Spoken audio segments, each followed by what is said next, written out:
Hello students, my name is Preeti. आज हम class 12 physics में न्यू चैप्टर स्टार्ट करने जा रहे हैं। इस चैप्टर में मुझे जो पढ़ना है वो है रे ऑप्टिक्स को पूरा कवर करना है। ठीक है, इस रे ऑप्टिक्स का जो पहला लेक्चर वो होगा इंट्रोडक्शन ऑफ रे ऑप्टिक्स। ठीक है, मैं इसमें रे ऑप्टिक्स को इंट्रोड्यूस करूंगी। ठीक है, इसके बाद मैं रिफ्लेक्शन को थोड़ा बहुत बेसिक हम लोग इसके बारे में पढ़ेंगे। ठीक है, कि ऑप्टिक्स होती क्या है, इसमें किस किस फिनोमेना को स्टडी करना है। पूरे रिफ्लेक्शन में आप लोग इस चैप्टर में रे ऑप्टिक्स में क्या क्या फिनोमेना स्टडी करने वाले हैं। ठीक है, इसके बाद हम लोग प्लेन मिरर को डिस्कस करेंगे। ठीक है, उससे रिलेटेड जो भी फॉर्मूले होंगे वो सारी चीज़ें हम इस लेक्चर में कवर कर लेंगे। ठीक है, सबसे पहले हम लोग बात करते हैं ऑप्टिक्स होती क्या है। ठीक है, तो ऑप्टिक्स होती है the study of light is called optics. Optics, the study of light, the study of light is called optics. ठीक है, अब लाइट होती कितने टाइप की है। ठीक है, लाइट के दो नेचर होते हैं। ठीक है, नेचर ऑफ लाइट। ठीक है, ऑप्टिक्स में क्या करते हैं हम लोग स्टडी ऑफ लाइट्स को पढ़ेंगे। ठीक है, हम लोग लाइट की पूरी स्टडी करेंगे, इट्स कॉल्ड ऑप्टिक्स। ठीक है, अब हम लोग बात करते हैं लाइट के दो नेचर होते हैं। नेचर ऑफ लाइट, लाइट के दो नेचर कौन कौन से होते हैं। ठीक है, सबसे पहला होता है पार्टिकल नेचर। पार्टिकल नेचर, दूसरा होता है wave nature. Wave nature, particle nature में लाइट आपकी किस तरह से ट्रेवल करेगी, इस तरह से, और वेव नेचर में आपकी लाइट इस तरह से ट्रेवल करेगी। ठीक है, अब हम लोग बात करते हैं रे ऑप्टिक्स क्या होती है। रे ऑप्टिक्स, ठीक है, the study of particle nature of light. ठीक है, it's called ray optics and it deals with the phenomena of reflection and reflection. ठीक है, तो हम लोग यहाँ पे लिख लेते हैं the study of particle nature of light, particle nature of light is called ray optics. It deals with the phenomena, it deals with the phenomena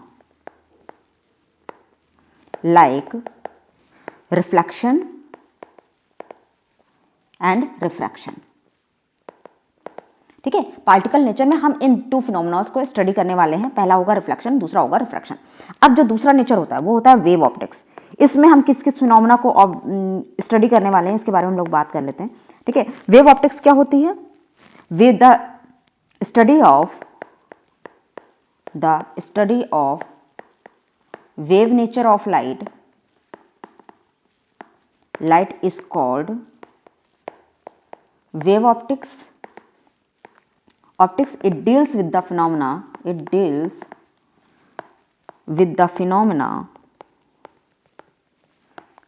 like, ठीक है, इसमें किस फिनोमेना को, सबसे पहला इंटरफेरेंस, डाइफ्रैक्शन, थर्ड होगा पोलराइजेशन। हम लोग इसको पढ़ लेंगे, लेकिन ये not in CBSE syllabus, syllabus, but इसको हम लोग ऊपर से थोड़ा बहुत उसके बारे में जान लेंगे कि क्या होता क्या है इसके बारे में। ठीक है, अब हम लोग बात करते हैं कि ये जो मुझे रे ऑप्टिक्स पढ़नी है, इसमें हम लोग किस किस फिनोमेना को पढ़ने वाले हैं, क्या क्या टॉपिक्स हम लोग कवर करेंगे। ठीक है, तो रे ऑप्टिक्स में सबसे पहले हम लोग थोड़ा बहुत ब्रीफ जान लेते हैं कि हमने इस रे ऑप्टिक्स में पढ़ना क्या क्या है।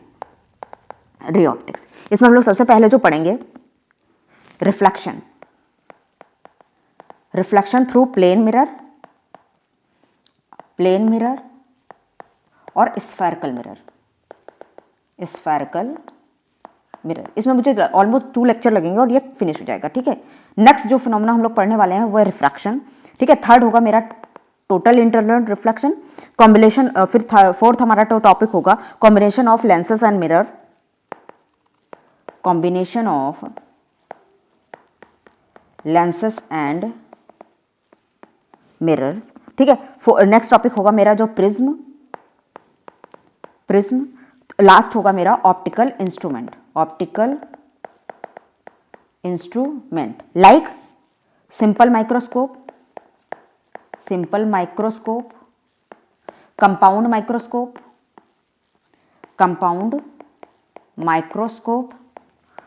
लास्ट होगा टेलीस्कोप। कंपाउंड टेलीस्कोप शायद आपके सिलेबस में नहीं है, ठीक है, एक्सेट्रा। इन सारी चीज़ों को हम लोग स्टडी करेंगे। इसमें से जो सबसे इंपॉर्टेंट टॉपिक है, ठीक है, जिनसे क्वेश्चंस आपके बनते हैं, सबसे पहला TIR, प्रिज्म और ऑप्टिकल इंस्ट्रूमेंट। ठीक है, पहला आप लोग रिफ्लेक्शन पढ़ेंगे, रिफ्रैक्शन पढ़ेंगे, TIR पढ़ेंगे, combination of lenses and mirror पढ़ेंगे, प्रिज्म पढ़ेंगे, ऑप्टिकल इंस्ट्रूमेंट। इतने सारे टॉपिक में आज के इस पूरी रे ऑप्टिक्स में कवर करने वाली हूँ। तो जो सबसे पहला टॉपिक हम लोग पढ़ने जा रहे हैं इसमें, रिफ्लेक्शन। ठीक है, आज हम लोग प्लेन मिरर से रिलेटेड रिफ्लेक्शन को पूरा कवर कर लेंगे। ठीक है, तो रिफ्लेक्शन होता क्या है, सबसे पहले हम लोग जान लेते हैं रिफ्लेक्शन होता क्या है। The bouncing back of light is called reflection. ठीक है, वो भी सेम मीडियम में। जब आपकी सेम मीडियम में लाइट बाउंस बैक कर जाती है तो उसे हम लोग बोलते हैं रिफ्लेक्शन। तो हम लोग यहाँ पे लिख लेते हैं the phenomena of bouncing back of light in same medium is called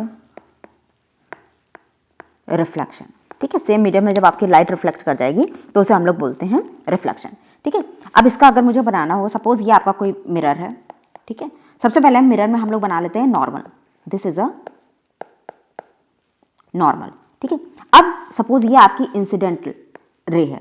this is called, just a minute, इसको हम लोग इंसिडेंट, ये इंसिडेंट रे है। ठीक है, और यहाँ पे ये जो है आपकी, दिस इज इंसिडेंट रे, ये आपकी रिफ्लेक्टेड रे है। ठीक है, this is called incident ray. और नॉर्मल के साथ जो एंगल बनाएगी वो डेल्टा आई, मतलब एंगल आई। ठीक है, और ये जो आपकी रे रिफ्लेक्ट कर गई ये होगी आपकी रिफ्लेक्टेड रे। ठीक है, ये होगा आपका एंगल R।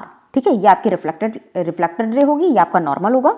और जो भी एंगल हम मेजर करेंगे वो नॉर्मल से मेजर करेंगे। ठीक है, अब हम लोग लॉज ऑफ रिफ्लेक्शन पढ़ लेते हैं। लॉज ऑफ रिफ्लेक्शन, सबसे पहला लॉ क्या था इसमें, all the three rays that is incident ray, reflected ray and normal all lie in the same plane, ये सारे और तीनों रे जो होंगी, इंसिडेंट, रिफ्लेक्टेड और नॉर्मल, ये सेम प्लेन में होंगी। सेकंड क्या होगा, ये जो एंगल ऑफ इंसिडेंट होगा ये बराबर होगा आपका इंसिडेंट रिफ्लेक्टेड एंगल के। ठीक है, अब हम लोग बात करते हैं प्लेन मिरर से किस तरह से इमेज फॉर्मेशन होती है। ठीक है, next topic is plane mirror. Suppose ये आपका कोई प्लेन मिरर है। ठीक है, ये आपका प्लेन मिरर है और यहाँ पे एक आपका ऑब्जेक्ट रखा हुआ है। ठीक है, तो ये आपका ऑब्जेक्ट जो है, इसकी जो हाइट है ये h1 हाइट है। ठीक है, तो यहाँ से जो इसके ऑब्जेक्ट की जो डिस्टेंस होगी उस डिस्टेंस को हम लोग u से डिनोट करेंगे और जो इमेज डिस्टेंस होगी उसको v से डिनोट करेंगे। ठीक है, तो सबसे पहले हम बात करते हैं कि इमेज फॉर्म कैसे होती है। For the formation of image we require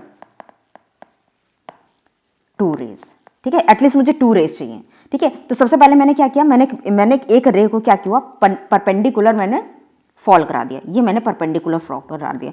ठीक है, जब भी कोई रे परपेंडिकुलर नॉर्मल से फॉल करती है तो वो उसी पाथ में रिट्रेस हो जाती है। ठीक है, तो पहली रे हो गई। अब मुझे दूसरी रे बनानी है। अब मैं ये बनाऊंगी इसके साथ, ये आपकी इंसिडेंट रे है। ठीक है, तो यहाँ पे ये आपके मैंने बनाई इंसिडेंट रे। अब यहाँ पे मैं बनाऊंगी इसको,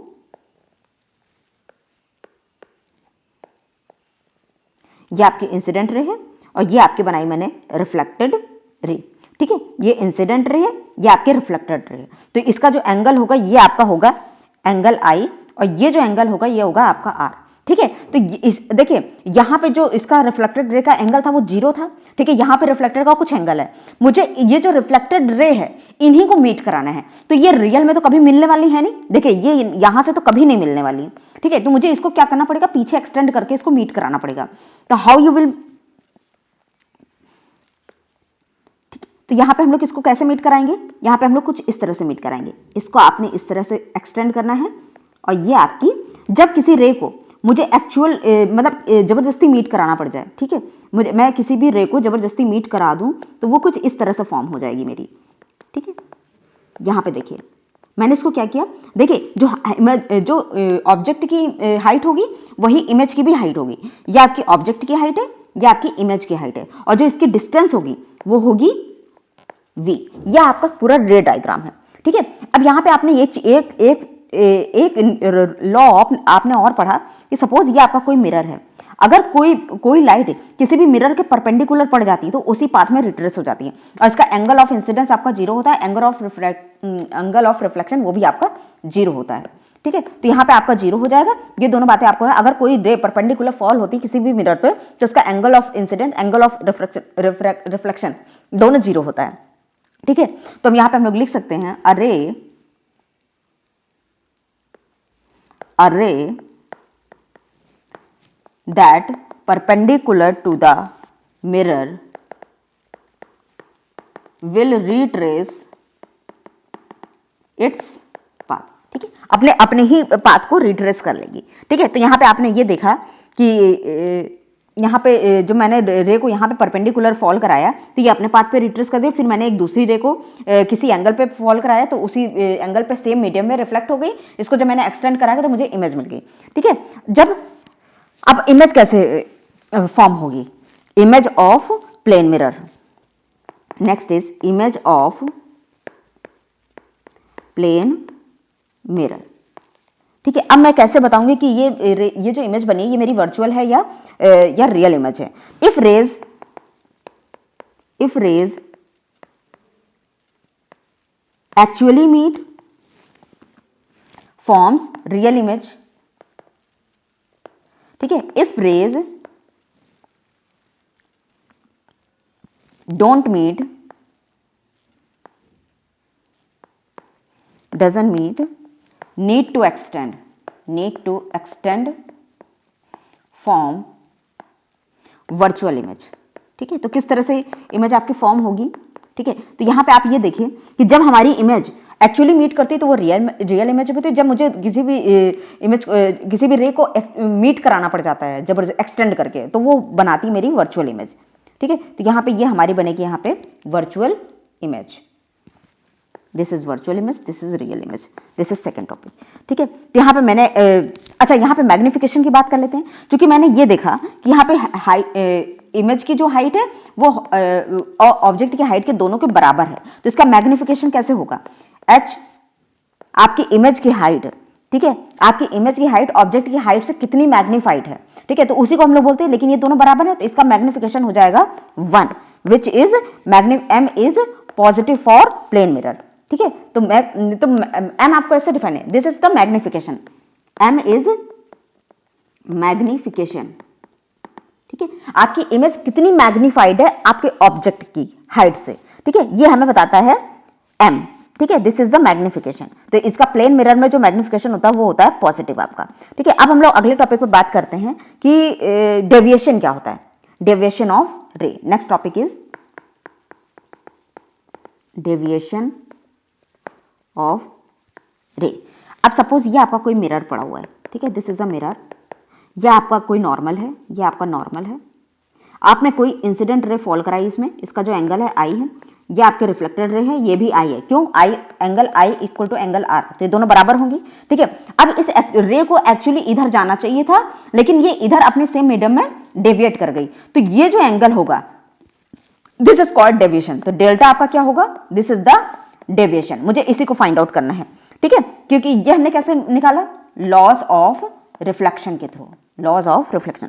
अब मुझे डेविएशन होता है डेल्टा, मुझे इस डेल्टा को फाइंड आउट करना है, ठीक है। तो ये डेविएशन होता कितना है, देखिए ये पूरा एंगल कितना था, ये पूरा था पाई, ठीक है, और इतना एंगल अगर मुझे डेल्टा निकालना है तो ये पूरा एंगल पाई था, पूरा एंगल पाई था। अगर पाई से मैं 2i एंगल निकाल दो, pi minus 2i, this is the deviation, ठीक है, ये इसका डेविएशन है। अब सपोज अगर मैं एक क्या करती हूँ, ये आपका कोई मिरर है, ठीक है, मैं इसमें कोई रे फॉल कराती हूँ, वो परपेंडिकुलर फॉल करा लेती हूँ, ठीक है। तो परपेंडिकुलर फॉल करूँ तो अपने पाथ में रिट्रेस कर जाएगी, तो इसका एंगल आई कितना हो जाएगा 0, एंगल आर भी आपका हो जाएगा 0, तो इसका डेविएशन कितना हो जाएगा 180 माइनस 0, तो डेविएशन इसका कितना हो जाएगा 180 degree. This is the deviation of this. ये आपका फर्स्ट आपका डायग्राम था, ये सेकंड डायग्राम, इसका डेविएशन होगा 180 अगर कोई रे आपके परपेंडिकुलर फॉल कर जाती है, क्योंकि देखिए इधर जा रही थी तो इसको इधर ही जाना चाहिए था लेकिन ये उधर चली गई, पूरा अपोजिट। ये जो एंगल होगा ये आपका होगा पाई। इसको आप लोग देख लीजिए, इसका जो डेविएशन होगा पाई पे होगा, ठीक है। अब अगर सपोज दो मिरर आपके किसी एंगल पे पड़े हुए हैं, ठीक है, तो इनका डेविएशन आप लोग किस तरह से निकाल सकते हैं? देखिए इसका एक डेरिवेशन आपके सिलेबस में नहीं है, लेकिन फिर भी हम इसको बता देते हैं, इसका रिजल्ट के साथ साथ इसका डेरिवेशन भी बता देते हैं। If two mirror are placed at an angle, ठीक है, किसी एंगल पे आपके कोई मिरर प्लेस्ड है एट एन एंगल थीटा, ठीक है। तो सपोज ये आपका कोई फर्स्ट मिरर है, ये आपका सेकंड मिरर है, और इनके बीच का जो एंगल है वो थीटा। अब सपोज कोई जो रे है आपकी इस तरह से फॉल की, ठीक है, तो ये आपका हो गया नॉर्मल, ठीक है। अब ये बाउंस बैक कर गई इधर से, ठीक है। ये आपको देखिए, ये आपका था ए एंगल, या कि इंसिडेंट रे थी, फिर इधर ये फॉल रिफ्लेक्ट कर गई। तो सबसे पहला डेविएशन जो मुझे दिखा, देखिए ये आपका जो होगा ये होगा आपका पहला डेविएशन, क्योंकि रे को इधर जाना चाहिए था लेकिन इधर चली गई। अब हम यहां पे एक नॉर्मल ड्रॉ करते हैं, ठीक है। अब ये जस्ट मिनट, इसका नॉर्मल कुछ हम लोग इस तरह से ड्रॉ कर लेंगे, ठीक है। अब मुझे अगर इसका नॉर्मल ड्रॉ करना है तो ये देखिए यहां से ये इस तरह से गई, ठीक है। अब मुझे इसका नॉर्मल जो ड्रॉ करना है कुछ इस तरह से ड्रॉ करना है, ये इसका नॉर्मल है, this is the normal, this is the normal, ठीक है। तो अब इसका ये जो एंगल है नॉर्मल के साथ ये होगा सपोज बी। अब ये रिफ्लेक्ट कर जाएगी इधर, ठीक है, ये रिफ्लेक्ट करेगी तो ये होगा एंगल बी, क्योंकि सेम एंगल पे रिफ्लेक्ट करती है। देखिए ये भी ए होगा, ये भी ए होगा। अब देखिए ये पूरा एंगल अगर 90 डिग्री है तो ये एंगल कितना हो जाएगा 90 माइनस ए, और ये एंगल देखिए ये पूरा एंगल होगा 90। देखिए नॉर्मल जो है परपेंडिकुलर होता है, देखिए मेरा थोड़ा सा अलग बना है लेकिन ये पूरा 90 हो, तो ये मेरा हो जाएगा 90 माइनस बी, ठीक है। अब मुझे डेविएशन, अब ये देखिए इस रे को जाना इधर चाहिए था लेकिन चली इधर गई, तो ये सेकंड डेविएशन हो गया। ये आपका फर्स्ट डेविएशन था, ये आपका सेकंड डेविएशन था, ठीक है। जब मैंने इन रे को एक्सटेंड किया, ठीक है, तो मुझे डेविएशन एक्चुअली इस रे को जाना है तो इधर चाहिए था, लेकिन ये इतना डेविएट हो गई, तो मुझे ये डेविएशन निकालना है डेल्टा, ठीक है। ये डेविएशन मैं जब निकालूंगी तो देखिए इसका डेरिवेशन आपके सिलेबस में नहीं है लेकिन फिर भी हम लोग देख लेते हैं। देखिए जो डेविएशन होगा ये दो डेविएशन के बराबर होगा, delta is equal to delta 1 plus delta 2, ठीक है। और ये जो डेविएशन होता है 360 माइनस 2 थीटा होता है, ये कैसे आता है? सबसे पहले तो आप इस ट्रायंगल को देख लीजिए। ये जो ट्रायंगल है, इस ट्रायंगल से मुझे ये पता चला ये A B C, in triangle A B C इसका निकाल लेते हैं, theta plus 90 minus A plus 90 minus B is equal to 180 degree, ठीक है। तो 180 से 180 तो ये कैंसिल हो गया, तो theta is equal to A plus B.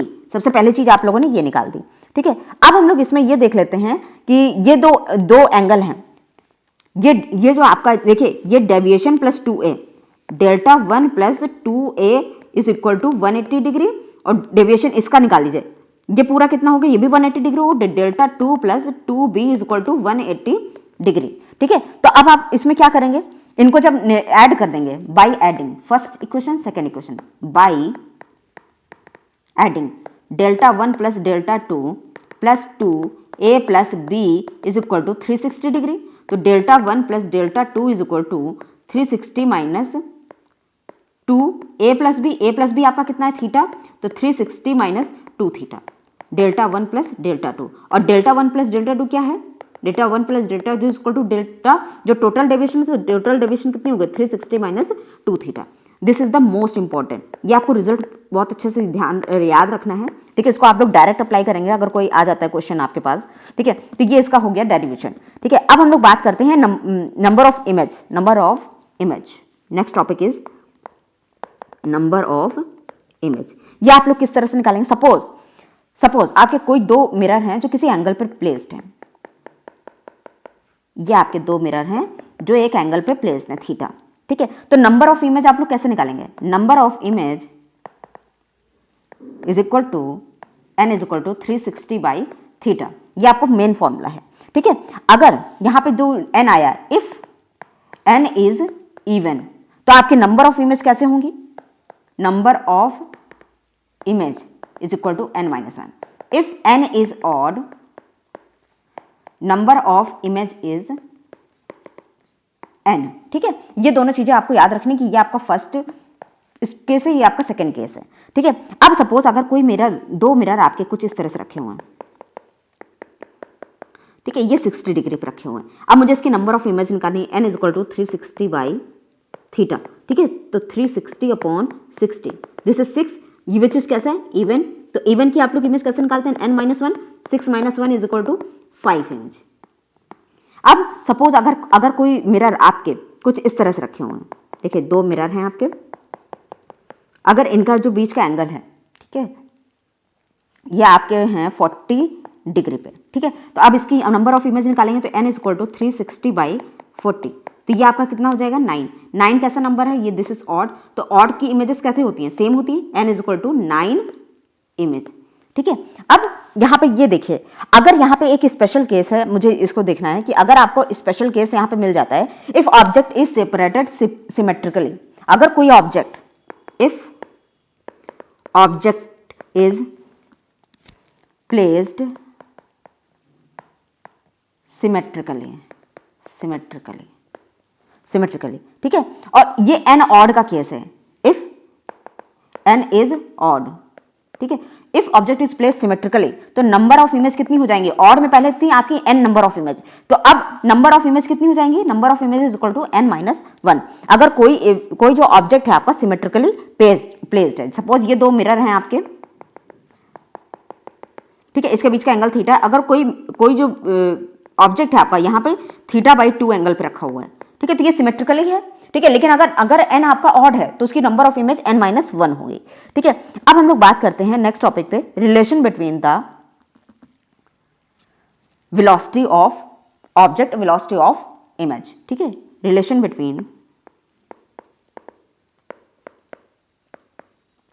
Between VO and VI in different situation,